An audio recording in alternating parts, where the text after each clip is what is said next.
Dear students, in the previous class we had discussed about what is radioactivity, and we have learned what are the different types of radiations emitted by a particular nuclei, and also we have learned how radioactivity was discovered and how it was developed in the previous class. Now, the present class, let us discuss about the concept belt of stability. Okay, why certain elements alone are radioactive by nature? Some elements in the nature, as well as you can synthesize some artificially radioactive elements. So some elements by the nature like uranium, polonium, radon, they are radioactive by the nature. They keep on emitting the radiation over a period of time. Okay, and this radioactivity arises mainly because of the structure of the nucleus. Although the complete theory of radioactivity, the complete reason for understanding the radioactivity is still going on. Okay, so the main cause for the radioactivity is its nuclear stability, the neutron and proton ratio.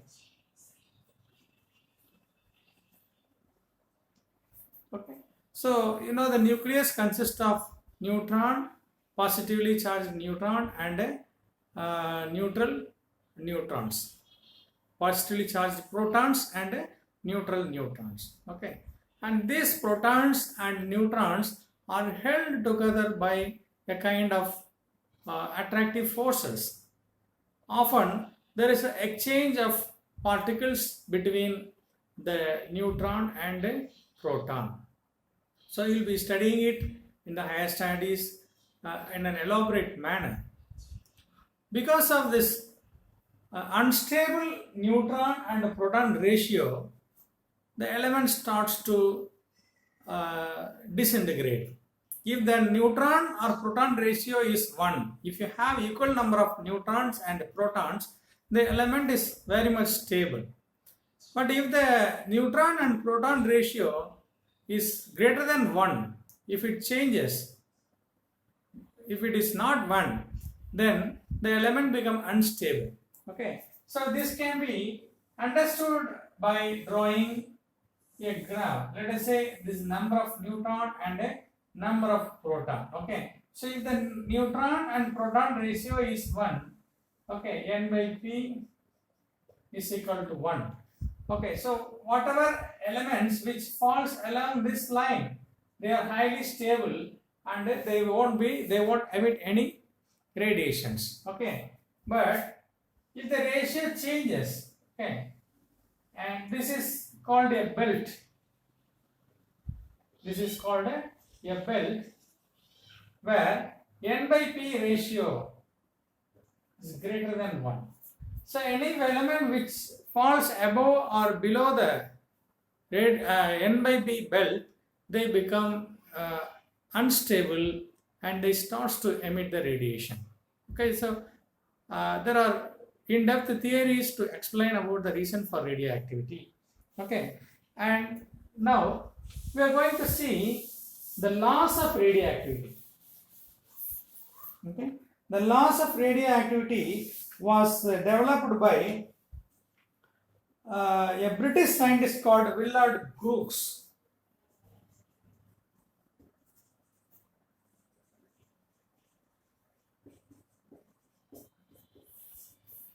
William Crookes in 1900 observed that the strength of the radiation, the amount of radiation, it depends on only the natural factor. It depends only on the number of radioactive nuclei. Okay, the process of radioactivity is not affected by temperature or pressure or chemical reaction. And these factors doesn't affect the radioactivity of an element. Okay, at any temperature, even at a low temperature or a very high temperature, the radioactive element is not disturbed. And at any pressure, the radioactivity of an element remains the same. And chemical reactions doesn't affect the radioactivity, because chemical reaction is a result of exchange of electrons at the outermost cell of an atom, and it is not connected to the nucleus of an atom. So, and hence chemical reactions, either temperature or pressure, does not affect the radioactivity of an element. Okay, then what is the factor which affects the radioactivity? It is the law of disintegration. It depends only on the law of chance. You can say it as a law of chance. Okay, that is the decrease in number of atom with respect to time. Decrease in number of atom which is disintegrating is with respect to time is directly proportional to n, the number of radioactive nuclei. Okay, so this we call it as a law of chance. Okay, minus sign stands for disintegration or decrease in the number of nuclei with respect to time. Okay, so if I remove this proportionality, okay, alpha is a proportionality, then if I remove this proportionality, minus dn by dt is equal to lambda into n, where lambda is called a disintegration constant. Lambda is called a disintegration constant. Okay. Okay. So let me integrate this equation at time t equal to 0. Okay, between the limits time t equal to 0 to t, time t, between the number of atoms from n0 to n. Okay.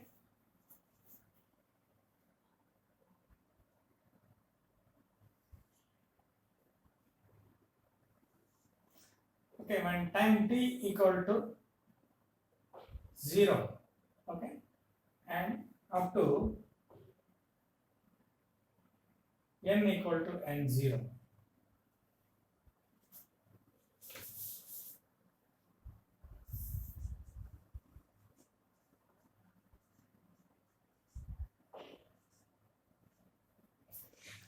That means before disintegration, okay, number of atom will be n0, and upon disintegration the time t becomes t and the number of atom becomes n0 becomes equal to n. So if I integrate the equation, then let me bring this here. So equation changes. Okay, integral. Let me bring this negative sign to the right hand side. Okay, minus lambda is a disintegration constant, so I take it outside. So when n comes here, dn by n, okay, and this dt goes here, so dt. Okay, so integral dn by n is equal to log n, okay, is equal to minus lambda. Okay, when integral dt is equal to t minus is equal to lambda t. So minus sign remains here, lambda t plus c, integration constant c. Okay, so I integrate this, integral dn by n is equal to log n, minus lambda is taken out, integral dt equal to t plus integration constant c. Okay, now when t is equal to 0, n is equal to n0. When t is equal to 0, n is equal to n0. So make this as 0, then what becomes? Log of n becomes equal to n0 is equal, when this term becomes entirely 0, is equal to c. Okay, so integration constant c is equal to log n0. So let me now substitute in this equation. So equation now changes to log of n is equal to minus lambda t plus log of n0. Okay. Now let me rearrange this equation, bring this to the left hand side. So it becomes log of n minus log of n0 is equal to minus lambda t. Okay. So this becomes log of n by n0 is equal to minus lambda into t. Okay. So I got this equation, log n by n0 is equal to minus lambda t. So if I remove this logarithmic value, then n by n0 is equal to e power minus lambda t. N by n0 is equal to e power minus lambda t. Okay. So this equation is called a law of radioactive disintegration. This n by n0 is equal to e power minus lambda t. This is called a law of radioactive disintegration. Okay. Now let me find T of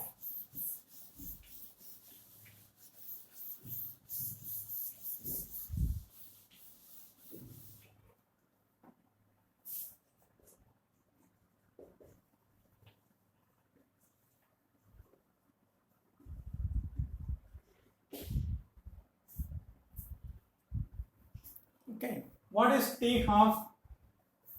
Half-life period is nothing but the time required to reduce the number of radioactive nuclei into half. This is called T half. T half will vary from one nuclei into another radioactive nuclei. So let us find how to calculate the T half value. Okay. So let us find this. N by n0.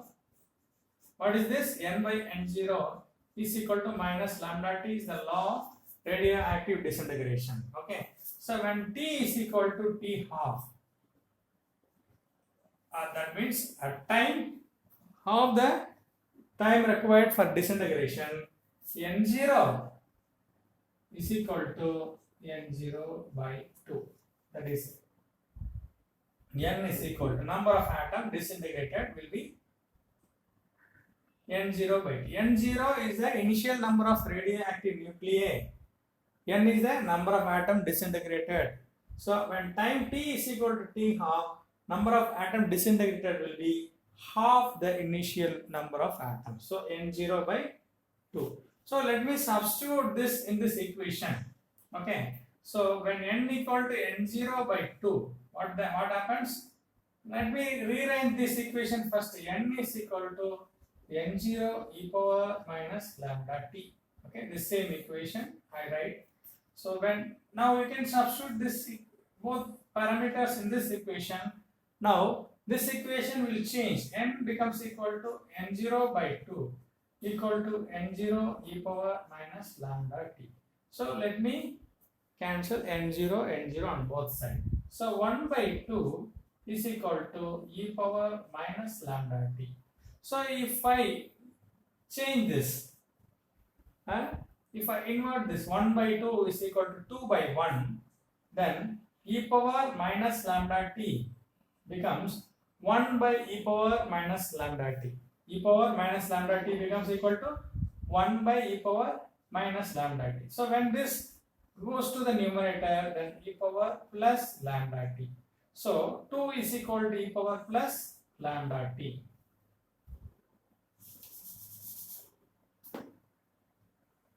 Okay.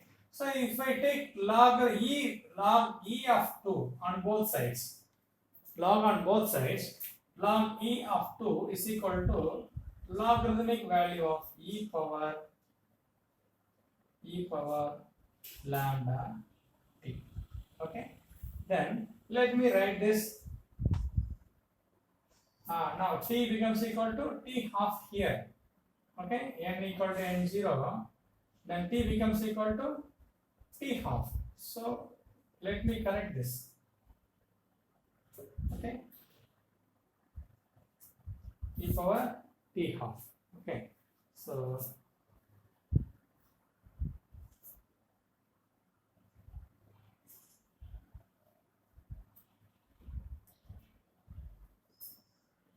and this exponential log of e power x is equal to,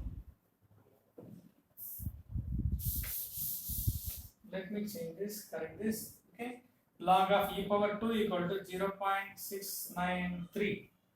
Okay, similarly log of e power x is equal to x. So this is equal to lambda t half. Now what is lambda t half? T half is equal to 0.693 by lambda. Okay, so lambda, what is lambda? Disintegration constant. T half is nothing but disintegration constant. Okay, so let us recollect what we have studied in the class. So certain elements are radioactive because of the instability in the nuclei. When the n by p ratio is equal to 1, the nuclei is said to be highly stable. If the n by p ratio is not equal to 1, greater than or equal to 1, greater than 1, then nuclei become unstable and they start disintegrating corpuscular radiations, alpha, beta and gamma radiations. So whatever nuclei which falls in the belt of stability and they are stable, and whatever falls above or below the belt of stability, they become a radioactive nuclei. Okay, so radioactive nuclei can be synthesized. They are called artificial radioactive isotopes. Okay. The law of radioactivity was studied by Crookes, and this formula helps us to know the law of disintegration, which is very essential and which forms the basis of the disintegration. Okay, so radioactive disintegration depends not on the temperature or pressure. It is not affected by the external environment. The radioactivity is not affected by the chemical change a substance undergoes, because chemical change is produced by the surrounding electrons, the electrons surrounding the nucleus. When the electron exchanges, whether it is added or it combines with the neighboring atom, forms ionic, as you know, ionic covalent or coordinate bond. And what is happening during the chemical change. So this chemical change doesn't affect the nuclei, and hence the chemical reactions do not interfere. So this is the very basis of radioactivity. You must remember. Okay, and the law of radioactive disintegration, n is equal to n by n0 is equal to e power lambda t. Okay, n is the number of atoms disintegrated, n0 is the initial number of atoms, lambda is the disintegration constant, and t is the time, radioactive time. Okay, and from this we have derived t half, which is nothing but 0.693 by lambda. Lambda is the disintegration constant. Okay, so far we have learned what is radioactivity. Okay, what are the different types of radiations that can be emitted by radioactive nuclei, and what is group displacement. Okay, so when a nuclei emits alpha radiation, it shifts its position to the left side, two groups left to the periodic table, and when an element emits the beta radiation, it shifts its position right to the periodic table, one position right to the periodic table. This is mainly because when an element emits alpha particle, it emits a helium nucleus. Helium consists of atomic number 2 and mass number 4. So when from the parent nuclei you subtract 2 atomic number and mass number to get the daughter nuclei, and hence the position is shifted. So this was discovered by Sadi by analyzing the different radioactive reactions. Okay, and similarly, this group displacement law is studied for various elements. Okay, this is an average idea developed. Okay, so with this, I conclude here. If you have any questions, you can post it in the comment box. Thank you.